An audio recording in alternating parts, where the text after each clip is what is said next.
কিভাবে ক্যান্সার থেকে নিজেকে বাঁচাবেন? আজকের ভিডিওতে আপনাদেরকে এই বিষয় সম্পর্কে জানানোর চেষ্টা করব। কিন্তু তার আগে আপনাদের জানতে হবে যে ক্যান্সার কিভাবে তৈরি হয়? ক্যান্সার ঠিক তখনই তৈরি হয় যখন আমাদের শরীরের একটা স্বাভাবিক কোষের মাইটোকন্ড্রিয়া ড্যামেজ হয়। আমরা জানি যে মাইটোকন্ড্রিয়া হলো আমাদের কোষের শক্তিঘর, যেখানে প্রত্যেকটা কোষের জন্য শক্তি উৎপন্ন হয়। যদি কোনো কারণে এই মাইটোকন্ড্রিয়া ড্যামেজ হয়, তখন ক্যান্সার হওয়ার ঝুঁকি অনেক বেড়ে যায়।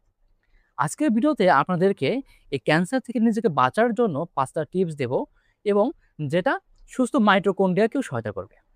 তো চলুন তাহলে জেনে নেওয়া যাক। নাম্বার 1, সকল পরিশোধিত বা রিফাইন্ড খাবার এড়িয়ে চলতে হবে। যতটুকু পারা যায় আপনাদেরকে এই রিফাইন্ড খাবার এড়িয়ে চলতে হবে। এখানে আমি রিফাইন্ড খাবার বলতে বোঝাচ্ছি সকল পরিশোধিত চিনি জাতীয় খাবার, যেমন energy drinks, soft drinks, chocolate, ice cream ইত্যাদি।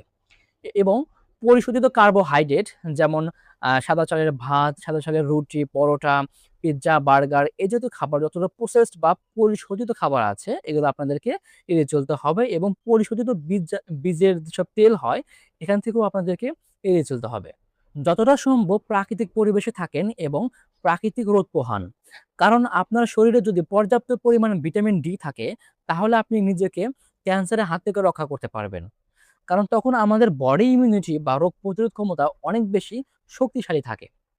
শীতকালে কমপক্ষে ১০,০০০ IU ভিটামিন ডি3 গ্রহণ করতে হবে। এই ক্যান্সারের ঝুঁকি কমাতে কিন্তু ভিটামিন ডি খুবই গুরুত্বপূর্ণ। নাম্বার 3, নিয়মিত ইন্টারমিটেন্ট ফাস্টিং বা মাঝে মধ্যে না খেয়ে থাকা এবং পিরিয়ডিক ফাস্টিং বা দীর্ঘ সময় পর্যায়ক্রমে না খেয়ে থাকা বা উপবাস করুন। কারণ আপনি যখন উপবাস করবেন তখন আপনার মাইটোকন্ড্রিয়া আরও বেশি শক্তিশালী হতে থাকে। নাম্বার 4, নিয়মিত ব্যায়াম করুন। নিয়মিত ব্যায়াম আপনার মাইটোকন্ড্রিয়াকে শক্তিশালী করে। ব্যায়াম করলে আপনার শরীরের টিস্যুতে জমে থাকা ক্ষতিগ্রস্ত মাইটোকন্ড্রিয়াকে পরিষ্কার করতেও সাহায্য করে।